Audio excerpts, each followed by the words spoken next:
دیکھے گا اس کے سامنے آئے گا. تو وہ شخص کہتا ہے کہ سارے لوگ نماز پڑھ کے چلے گئے تو امام صاحب رحمت اللہ علیہ نے اپنی داڑھی پکڑی رو رہے ہیں. کہتے ہیں وہ ذرہ برابر نیکی کا بدلہ دینے والے، وہ ذرہ برابر شر پہ سزا دینے والے میری سفید داڑھی کو دیکھ. مالک میرے ذرے ذرے سامنے نہ لانا، لوگ تو میری بڑی قدر کرتے ہیں دنیا میں تو بڑا پہچانا جاتا ہوں، لوگ تو میری راہوں میں پھول لیے کھڑے ہوتے ہیں، مجھے بڑا نوازتے ہیں. قیامت میں رسوا نہ کر دینا، میرے لیے مشکل ہو جائے گی. وہ کہتے ہیں میں نے امام صاحب کا درد دیکھا، مجھے کوئی کام تھا تو میں چلا گیا. میں نے کہا کہ وہ اس وقت اللہ کے حضور حاضر ہیں تو میں دوبارہ آؤں گا. کہتے ہیں میں تہجد کا وقت آیا تو امام صاحب وہیں بیٹھے تھے اور ان کی داڑیاں آنسوؤں سے بھری ہوئی تھی اور زور سے داڑھی پکڑی ہوئی. کہنے لگے مالک رسوا نہ کر دینا، قیامت میں رسوا نہ کر دینا. یار جو ہدایت یافتہ لوگ تھے وہ تو ڈرے ہوئے تھے، وہ تو سہمے ہوئے تھے. وہ تو کہتے تھے یہ اس کا فضل نہیں، اس نے بلا لیا، یہ اس کا کرم نہیں. حضرت باعزید بستامی کسی کافر کو دیکھتے تو رو پڑتے، کہتے مالک تو کتنا کریم ہے، یہ بے ایمان رہ گیا، تو نے اپنے فضل سے مجھے اپنے نبی کا غلام بنا لیا. وہ رو پڑتے. یہاں تو لوگوں کا دعویٰ ہی بڑا ہے. نمازی اللہ خیر فرمائے وہ تو دوسروں کو گھورتا ہے، وہ کہتا ہے جنت کا میں مالک ہوں، کنجیاں میرے پاس ہیں، میں کسی اور کو گھسنے نہیں دوں گا. اور اگر 2-3 حج کر لے تو پھر تو وہ کہتا ہے کہ اب میرے سے پوچھ کے لوگ جنت میں جائیں گے معاذ اللہ. اور اگر وہ 2 4 5 7 دفعہ کوئی نفل پڑھ لے تو پھر وہ کہتا ہے چھوڑیں جی سارے لوگ بے عمل ہیں، میں اکیلا نیک ہوں. نہ ایسا کریں، اپنی توجہ اپنے رب پہ رکھیں. جب یہ نظریہ بن گیا، جب یہ ذہن بن گیا کہ پیدا اللہ نے کیا ہے، دینا اللہ نے ہے، عطا کرنے والا اللہ ہے، نوازنے والا اللہ ہے، تو پھر ساری توجہ دنیا داروں کی طرف رکھنا. میں اللہ والوں کی طرف توجہ رکھنے کا قائل ہوں، لیکن وہ بھی کوئی آستانہ ہے کہ جہاں حق مرشد کا نعرہ تو بڑا لگے پر رب کا نام ہی نہ سننے کو ملے. یہ بھی کوئی بات ہوئی کہ جہاں یہ تو نعرہ زور سے لگے کہ جیوے جیوے مرشد جیوے، لیکن استغفار کا درس ہی نہ ملے. جہاں ہر وقت یہ بتایا جائے کہ یہاں آ گئے تو بچ گئے. کیسے بچیں گے؟ میرے رسول پاک علیہ السلام کا دروازہ سب سے بڑا دروازہ ہے، لیکن میرے دوستو یاد رکھنا نبی پاک علیہ السلام نے بھی لوگوں کو جب رستہ دکھایا ہے تو رب کریم کا رستہ دکھایا ہے. میرے رسول کریم سید عالم صلی اللہ تعالی علیہ وسلم نے لوگوں کی اللہ کی جانب توجہ کرا. میری بات کو اچھے طریقے سے سمجھیے گا. علم اللہ تبارک و تعالی عطا کرتا ہے تو اسے اللہ کی عطا ہی سمجھنا چاہیے. کچھ لوگوں کے پاس علم ہوتا ہے پر علم نافع نہیں ہوتا، وہ ٹامک ٹونجا مارتے رہتے ہیں ساری زندگی. علم کو اللہ کی عطا سمجھیں، اپنی عقل پر اپنے شعور پر زیادہ بھروسہ نہ سمجھیں، نظر اللہ پہ رکھیں. حضرت مولا علی شیر خدا کرم اللہ تعالی وجہہ الکریم سے کسی نے پوچھا تھا بڑا عالم کون ہوتا ہے؟ ہمارے ہاں تو اب وہ والے عالم پائے جاتے ہیں نا اللہ ماشاءاللہ، جو ممبر پہ بیٹھتے ہیں تو دعوے ہی دعوے، اس طرح کے عالم ہمارے ہاں پائے جاتے ہیں، وہ ہر بات میں دعویٰ کرتے ہیں. یہ مزاج علماء کا نہیں. حضرت علی المرتضیٰ سے کسی نے پوچھا بڑا عالم کون ہوتا ہے؟ فرمایا بڑا عالم وہ ہوتا ہے کہ جسے مسئلے کا پتہ نہ ہو تو وہ کہہ دے مجھے نہیں پتا، میں پتہ کر کے بتاؤں گا، غلط بات بیان نہ کرے. امام مالک سے کسی نے کوئی مسئلہ پوچھا تو آپ فرمانے لگے مجھے اس سوال کا جواب نہیں آتا. وہ کہنے لگا آپ اتنے بڑے امام ہیں تو اس سوال کا جواب نہیں آتا. آپ فرمانے لگے اگر مجھے ہر سوال کا جواب آتا پھر تو میں خدا ہوتا. مجھے تو اتنا آتا ہے جتنا میرے رب نے مجھے عطا کر دیا ہے. اپنی نظر اللہ پہ رکھیں. نکل آئیں اس معمے سے باہر کہ میں کوئی بلا ہوں، مجھے بڑا پتہ ہے، میرے پاس 6 ڈگریاں ہیں، مجھے 10 جگہ پہ تدریس کا شغف حاصل ہے. اس سے نکلیں باہر. قرآن مجید دیکھیے گا اللہ تعالیٰ نے ارادہ قدرت فرمایا کہ میں حضرت آدم کو بناؤں گا. پھر بنانے کے بعد فرمایا فرشتوں سجدہ کرو آدم کو. سب نے سجدہ کیا الا ابلیس ابا واستکبر وکان من الکافرین، سوائے ابلیس کے، اس نے انکار بھی کیا، تکبر بھی کیا اور کافروں میں سے ہو گیا. تو یہ جب اللہ تعالیٰ نے سجدہ کرایا تو کیسے کرایا؟ اللہ تبارک و تعالیٰ نے نا حضرت آدم کو علم سکھایا خود. وعلم آدم الاسماء کلہا. خود اللہ فرماتا کہ میں نے جناب آدم علیہ السلام کو تمام اشیاء کے نام سکھائے. تو وہ چیزیں پھر میں نے نا اللہ فرماتے میں نے فرشتوں پہ پیش کی. میں نے کہا کہ بتاؤ ان کے نام کیا ہے. تو فرشتوں نے جو جواب دیا وہ سمجھنے والا ہے. اللہ نے چونکہ خود علم سکھایا تھا حضرت آدم کو لیکن فرشتوں کو نہیں سکھایا تھا. تو اللہ کریم نے فرمایا فرشتوں یہ بتاؤ ان چیزوں کے نام کیا ہیں. تو فرشتے کیا کہتے ہیں؟ فرشتے عرض کرتے ہیں قالوا سبحانک لا علم لنا. آپ کبھی یقین کریں اس چیز کی لذت لیں تو مزہ آ جائے. کہا قالوا سبحانک، کہنے لگے تو پاک ہے۔ آدم علیہ السلام کو نام سکھا لیے، پھر فرشتوں کے سامنے وہ چیزیں پیش کر کے کہا ان چیزوں کے نام بتاؤ، تو فرشتے کیا کہتے ہیں؟ کہتے ہیں قالوا سبحانک، تو پاک ہے، لا علم لنا، ہمارے پاس کوئی علم نہیں، الا ما علمتنا، ہمیں تو اتنا پتہ ہے جتنا تو نے ہمیں سکھا دیا۔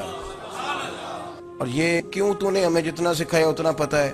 فرشتے یہ نہیں کہتے یا اللہ تو زیادہ سکھا، آدم کو دیا تو ہمیں بھی دے، یہ نہیں فرمایا، فرمایا انکا انت العلیم الحکیم، اے اللہ تو علم والا بھی ہے اور حکمت والا بھی ہے، تجھے پتہ ہے کس کو کتنا دینا ہے، جتنا تو نے مناسب سمجھا جناب آدم کو دیا، اور جتنا تو نے بہتر سمجھا وہ تو نے ہمیں عطا فرمایا۔ میرے عزیز، علم اگر آپ کے پاس ہے تو اس کو اللہ کی عطا سمجھیں۔ ہمارے ہاں بہت سارے لوگ بن کے بیٹھ جاتے ہیں، میں اکثر کہتا ہوں کہ پھر وہ دعوے کرتے ہیں میرے علاقے والے جاہل ہیں، میرے شہر والے جاہل ہیں، میرے خاندان والے پڑھے نہیں۔ یہ آپ کا دعویٰ ہے، یہ آپ کو خراب کر دے گا۔ ہم نے بہت سارے ایسے لوگ دیکھے جو بہت بڑے عالم تھے، لیکن اللہ جب لینے پہ آیا تو عقل ہی لے گیا، شعور ہی چلا گیا، حافظے ختم ہو گئے۔ آپ دیکھتے ہیں بڑھاپے میں کچھ لوگ ایسے ہوتے ہیں کہ جن کو یہ بھی یاد نہیں رہتا کہ میرا نام کیا ہے، میں کہاں ہوں، مجھے کدھر جانا ہے۔ اس وقت سے اللہ کی پناہ مانگیں اور اپنی نظر اپنے رب کریم کی جانب رکھیں۔ علم کے بعد ایک چیز آتی ہے جس کا نام ہے ہدایت، جس کا نام ہے تقوی، جس کا نام ہے پرہیزگاری، جس کا نام ہے عمل، عبادت، ریاضت۔ یہ بھی اسی وقت ہی نصیب ہوتی ہے جب میرا رب کریم نصیب فرما دیتا ہے۔ ہم نے نہ نیکی کا اپنا اپنا سٹیٹس بنا لیا ہے، اپنا اپنا معیار بنا لیا ہے۔ کچھ لوگ کہتے ہیں کہ جناب مسجد میں سیمٹ کا توڑا دینے سے بہتر ہے کسی غریب کو آٹے کا تھیلا دے دو۔ اب اس نے اپنا مزاج بنا لیا نا نیکی کا، اس نے اپنا سٹیٹس بنا لیا۔ میرا یہ سوال ہے کہ نبی پاک صلی اللہ تعالی علیہ وسلم جب مدینہ شریف آئے تھے تو حضور نے سب سے پہلے غریبوں میں آٹا تقسیم کیا تھا کہ سب سے پہلے مسجد بنائی تھی؟ کیا عجیب لوگوں کا رنگ ہے، اپنی مرضی کی ہدایت، اپنی مرضی کا تقوی، اپنی مرضی کا معیار۔